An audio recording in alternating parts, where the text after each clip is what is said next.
고구려 왕을 자기 아들이나 조카 다루듯이 하는 겁니다.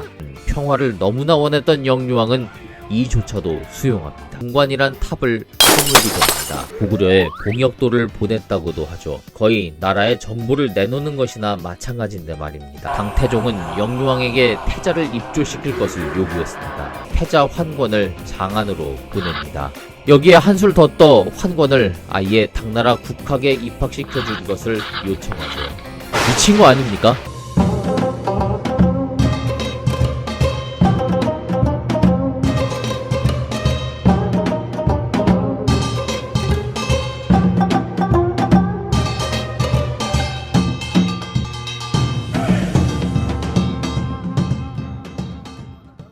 자, 지금까지 몇 개입니까?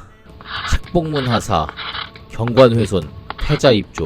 수나라 300만 대군을 무찌른 게 수백 년 전의 일도 아니고 그때 그 전쟁에 참여해 전공까지 세웠던 그 용맹한 왕자가 왕이 되고 나서 나라가 이렇게 굴욕적으로 변한 겁니다. 근데요, 아직 안 끝났습니다. 더 열받을 일이 남아있습니다. 태자 환권이 장안으로 가고 이듬해 당태종은 직방낭중 진대덕이란 자를 사신으로 보냅니다. 이자가 온다고 하니 그러잖아도 양분돼 있던 고구려 조정의 분열은 극에 달합니다. 왜 그랬을까요? 사신으로 온다는 이 진대덕은 지리와 병법에 능한 인물이었습니다. 그런데 이놈이 사신으로 오면서 영유왕에게 평양성까지 오는 길에 고구려의 여러 성읍을 구경하게 해달라고 하는 겁니다. 그러면 뭡니까? 설마 이 사신이 그냥 고구려 사람들 사는 모습 관광하러 오겠습니까? 당연히 고구려의 이곳저곳을 머릿속에 입력한 뒤 나중에 전쟁할 때 써먹으려 하는 것 아니겠습니까? 지리와 병법의 전문가라고 했잖아요. 사실 이건 말이 사신이지 그냥 대놓고 간첩을 보내는 겁니다. 이때 영유왕이 생각이 있다면 당연히 이 사람은 못 오게 막아야 합니다. 사신이 오더라도 다른 사람을 요구하든지 아니면 이 진대덕의 요구를 거절하고 왕궁에 며칠 가둔 뒤 음식이나 배불리 먹였다 보내야 하는 겁니다. 그런데 우리의 평화주의자 임금 끝내 우리를 실망시킵니다. 영유왕은 이 진대덕을 받아들이는 건 물론 그의 요구까지 수용해 고구려의 하나부터 10가지를 다 보여주고 맙니다. 결국 진대덕은 요수에서 평양까지 고구려의 지리는 물론 각 성의 군사력까지 다 조사합니다. 대놓고 지리와 군사 기밀을 그냥 다 가져가는 겁니다.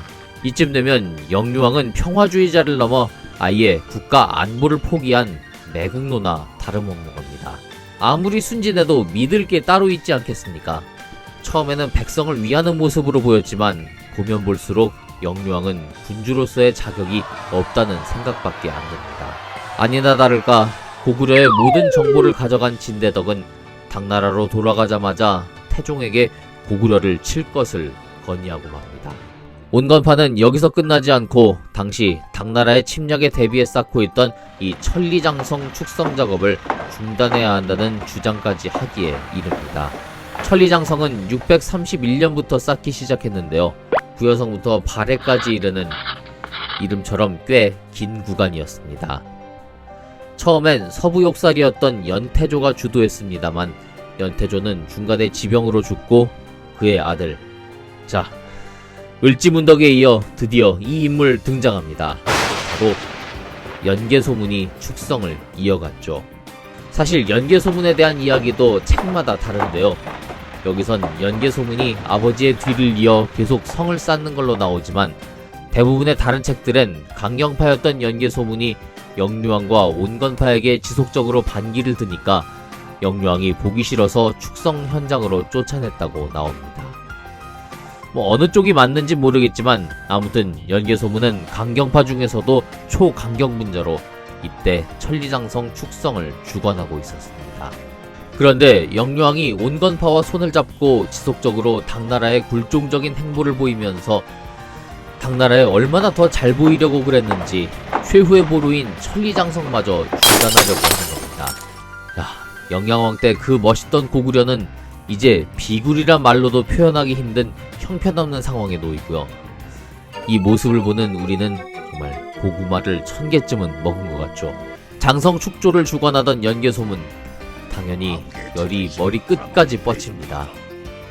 그리고 당나라의 발바닥을 핥아서라도 평화만을 추구하고 싶은 영유왕과 온건파 눈에 이런 연개소문은 최악의 눈의 가시일 수밖에 없었죠. 이미 연개소문은 이전부터 영유왕의 정책에 사사건건 반발을 해왔을 거고 영유왕에게 있어 국정운영 최대의 걸림돌이었을 겁니다. 결국 영유왕은 온건파 대신들과 함께 연개소문을 제거할 계획을 세우는데요. 하필 이 소문이 연개소문에게 흘러들어가고 이는 그러잖아도 왕과 온건파 대신들이 꼴보기 싫었던 연개소문에게 최고의 명분을 주게 됩니다. 연개소문은 642년 10월 어느 날 잔치를 마련해 조정 대신들을 초청합니다. 그리고 수하에 군대를 사열한다는 핑계로 군사들을 집합시킨 뒤 갑자기 돌변해 이를 참관하던 온건파 대신들을 모조리 참살합니다. 대신들을 죽인 연개소문은 그 길로 왕궁으로 쳐들어가 영유왕을 붙잡아 무참히 살해하죠. 야사에 의하면 이때 연개소문이 영유왕을 죽이고 그 시신을 토막 내 구렁텅이에 버렸다고 하는데요. 만일 이것이 사실이라면 영유왕은 고구려 임금 중에 가장 비참한 죽음을 맞이한 겁니다. 비슷한 경우로 고려시대 문벌 귀족만 싸고 돌다가 무신정변으로 쫓겨난 의종은 유배를 간 뒤 몇 년 뒤에 이의민에게 허리를 뒤로 꺾여 살해된 뒤 그 시신이 연못에 버려졌죠. 왕자 시절 수많은 전쟁을 치르다 평화를 꿈꾸며 왕위에 오른 영유왕. 그러나 평화에 대한 갈망이 지나쳐 흘러가는 국제정세, 특히 당나라의 속셈을 파악하지 못하고 굴종적인 자세만을 고수하며 국정에 있어서는 자신의 뜻에 맞는 신하들만을 싸고 돌다가 결국 비참한 죽음을 맞이하고 말았습니다. 이후 고구려는 왕권은 사라진 채 쿠데타로 일어선 연개소문의 무시무시한 독재정치 아래 놓이게 됩니다. 만일 영유왕이 형을 비롯해 이전 임금들의 기조를 이어받아 국방을 튼튼히 하고 당나라에 대해서도 지나친 평화 추구로 불종적 외교가 아닌 무시할 수 없는 국방력에 기반한 균형 있는 외교를 펼쳤다면 어쩌면 이 연개소문이라는 역적이 나타나지 않았을 거고 당나라 역시 고구려를 함부로 보지 못하면서 우리의 역사는 좀 더 달라지지 않았을까 하는 작은 기대를 해봅니다. 영유왕이 죽었지만 그렇다고 고구려가 이전 영영왕 때처럼 겉과 속이 모두 강건한 나라로 돌아간 건 아니었습니다.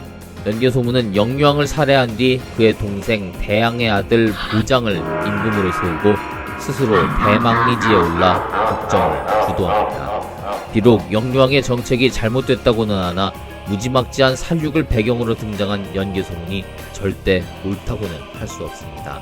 이미 시작부터 윤리적으로 치명적인 약점을 갖고 있죠. 당연히 곳곳에서 연개소문에 대한 뒷담화가 있었을 거고요. 연개소문은 이 소리마저 잠재우기 위해 더욱더 악랄한 독재자가 됩니다. 이 독재자의 엄포 아래 고구려 왕실과 조정은 그 누구 하나, 심지어 국왕마저 찍소리하지 못하는 서로의 소통이라고는 찾아볼 수 없는 비정상적인 체제에 놓이게 되죠. 겉보기엔 강할지 몰라도 속은 점점 썩어가는 나라가 된 겁니다. 결국 이 연개소문이 죽은 뒤 중심을 잃은 고구려는 내분의 정신을 못 차리다 불과 2년 만에 멸망을 맞게 됩니다. 왕조 중심 꿀국사, 영유왕 시절 일련의 사건들과 당나라의 강성 속에 고구려가 어떻게 변하게 됐는지, 그리고 영유왕이 왜 비참한 죽음을 맞게 됐는지 함께 봤습니다. 이제 고구려는 마지막 임금 보장왕의 시대만을 앞두고 있습니다.